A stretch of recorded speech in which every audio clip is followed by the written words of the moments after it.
Dc54, The Elf's Flame. Soul-touching and life-enhancing stories. The Elf's Flame. Our story starts in a lush green valley, a valley surrounded by huge mountains that reach the sky. In this valley, various families of dwarfs were living. There were the long-beard family, the long-nosed ones, the big feet, the long ears, and not to forget the big arm family. The big arms were the woodcutters, the long-nosed ones tended to herbal gardens. The big feet took care of farming, and were in charge of the vineyards and planted fruit trees and vegetables for the entire community. The long ears were the peacekeepers, assisting wherever there were arguments. The long-beard families took care of stone-cutting and gem mining, and then there were still other dwarf families, each taking care of something special in the valley. You may wonder how they learned these skills. They learned these skills in a magical way. Each dwarf was personally guided by an elf. The special thing was that they could only see their own elf, and they could not see the elves of the other dwarfs. They did not know where these elves came from, who taught them their traits and gave them guidance. The mountain slopes was a very colorful scenery because of the vineyards, filled with the beautiful green and red grapes. From the mountain slope, the valley itself was of a lush green, full of trees filled with fruits of all kinds.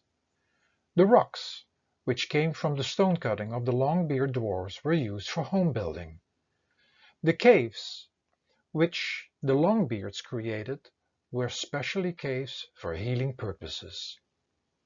When one of the dwarfs was sick, they would go into these caves for hibernation, and with the healing of herbs in a couple of days they would return healthy again. Most dwarfs were happy and content keeping busy with their chores, mining, cutting, farming, and had no further drive for any other adventures.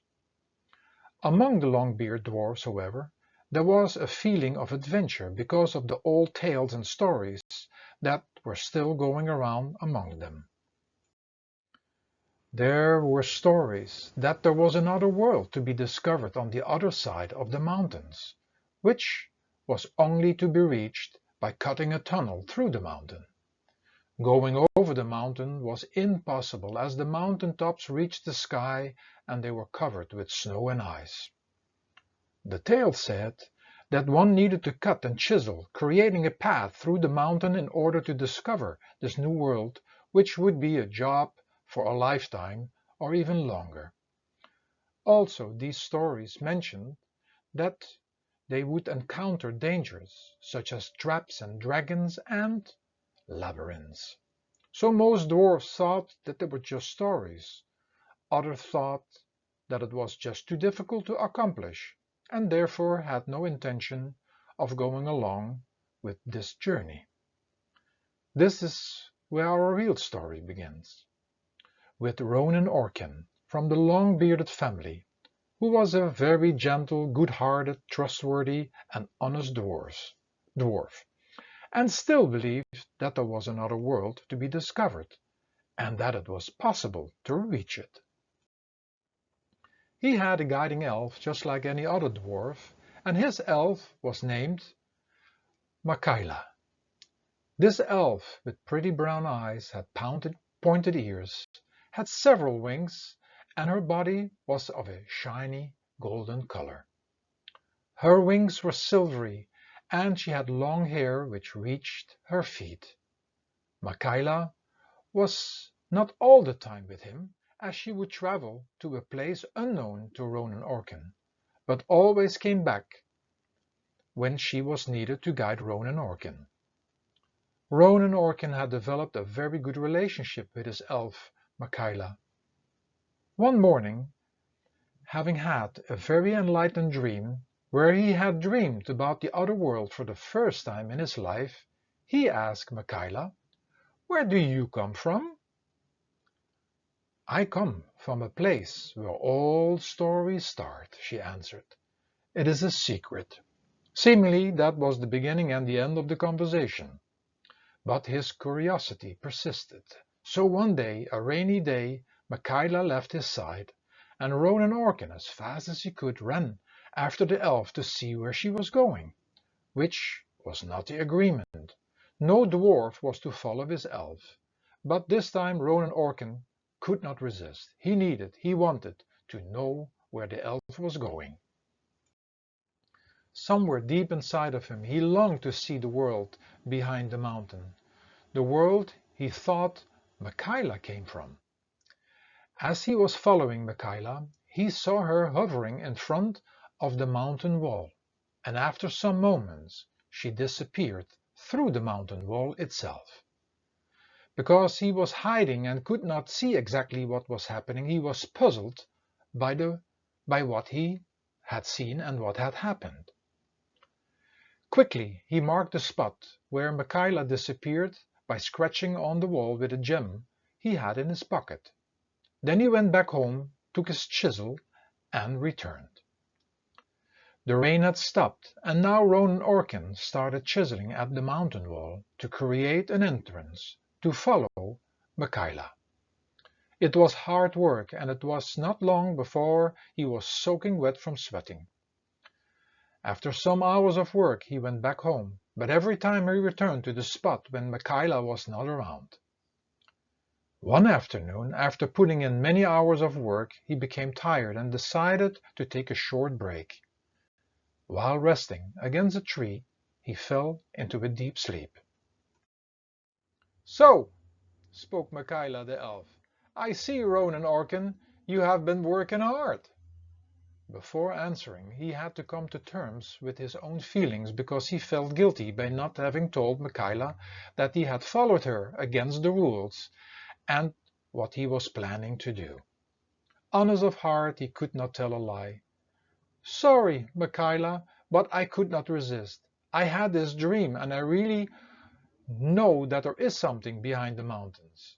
After I saw you disappear through the mountain wall, I took my chisel and started to create an entrance." And Michaela continued the conversation and said, "Because you have such an honest heart and a deep longing to find out about the other world, I am willing to help you. You have worked hard enough with your physical strength to get through this wall, but there is an easier way. There is a secret word you have to repeat 5 times that will make your job a little easier. It will automatically open the mountain wall." What is that word?" asked Ronan eagerly. "Just repeat 5 times, Rimaldi, Rimaldi, Rimaldi, Rimaldi, Rimaldi." As he repeated the names 5 times, the mountain wall opened for a few moments. Michaela flew inside and Ronan Orkin quickly walked inside the mountain. They ended up in a small area lit by torches, and all around them he saw various caves entrances. What is this, Michaela? Is this a labyrinth?" "Yes, and many of these entrances lead to something or to nothing," she replied. He walked a little further and stumbled over an old wooden chest. He got up and inspected the chest. "This is your treasure chest, and it is for you to open." After he opened it, he found a little map with some words written on it.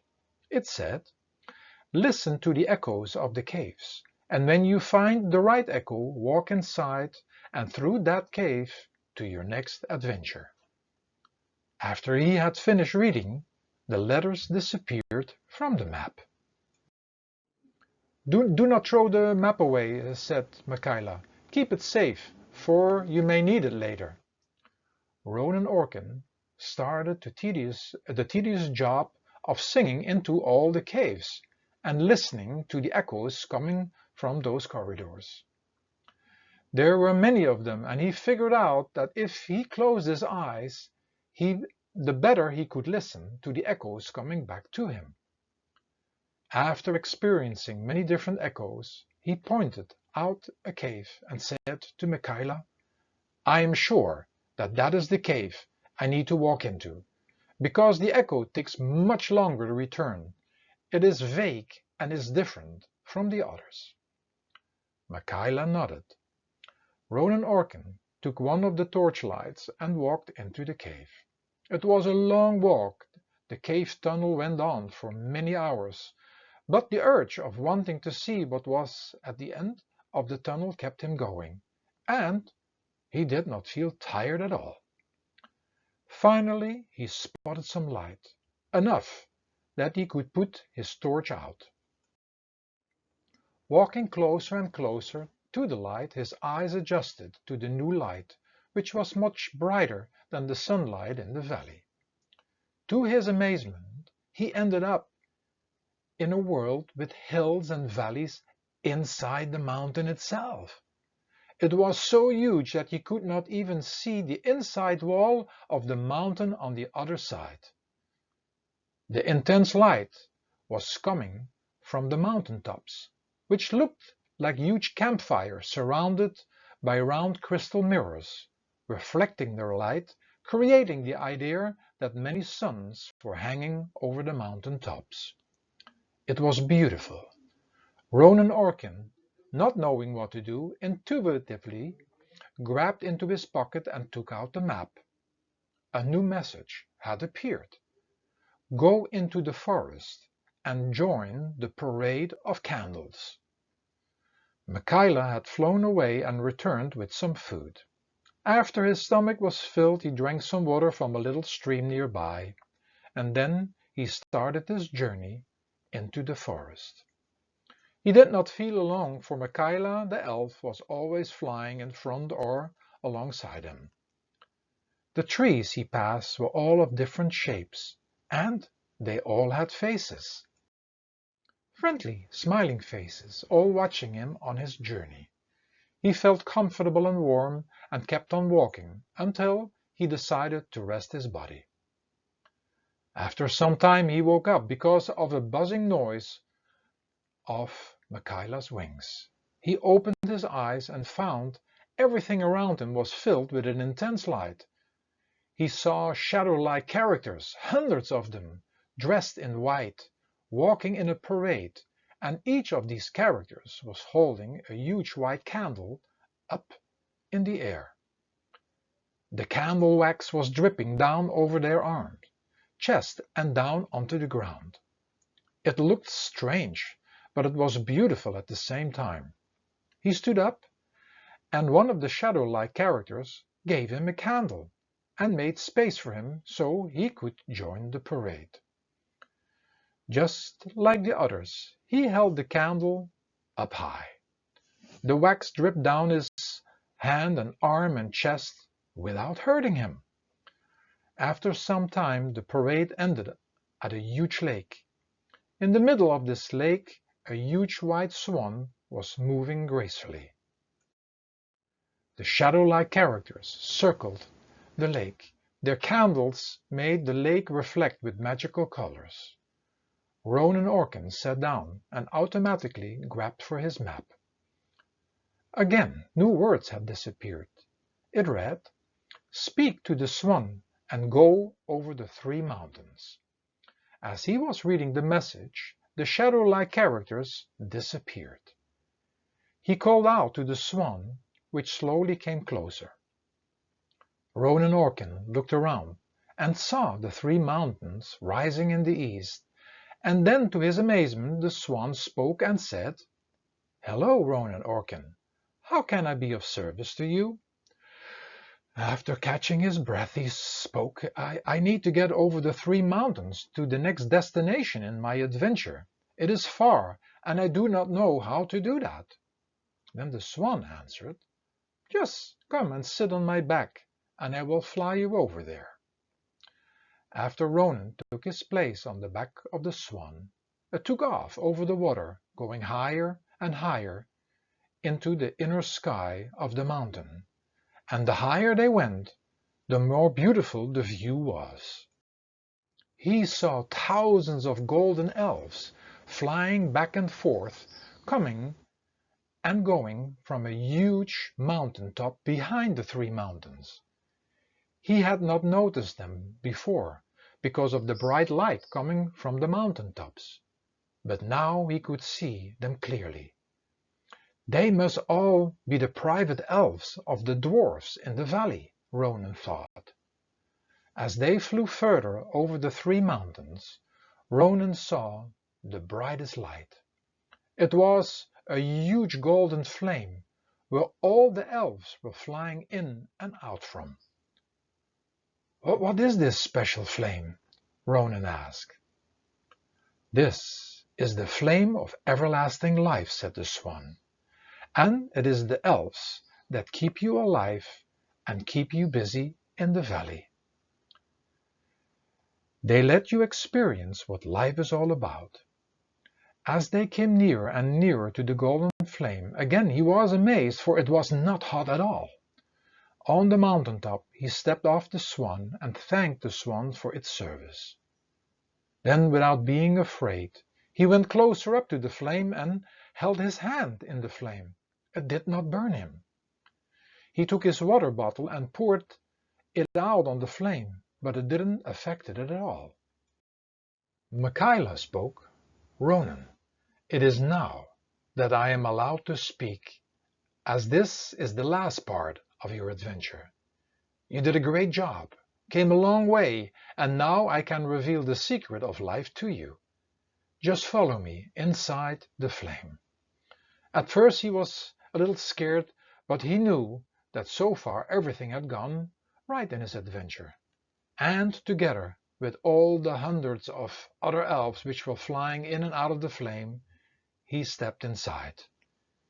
He walked into a golden paradise where he saw all kinds of faces of dwarfs. He could not see any elves anymore because all the elves, after flying into the flame, changed into dwarfs. They were just as the elves, completely golden. These are the spirit guides, guiding every dwarf, just like I am your spirit guide. These are your ancestors, guiding everyone as long as there is life in the valley. As Ronan walked around in this golden paradise, he met many of his friends who had passed on. His father and mother, his grandma and grandpa. They all sat together and had some nice conversations. Then Ronan asked them, "Are you not missing the outside world?" "No, it is peaceful here, and we do not have to work so hard anymore. Here there are no troubles. We are very content. You, however, Ronan Orkin, are privileged to see something that very few have seen. But you have to go back, because your life in the valley is not over yet. You have reached a place that many other dwarfs will not search for. Return and keep this special occasion strong inside of you."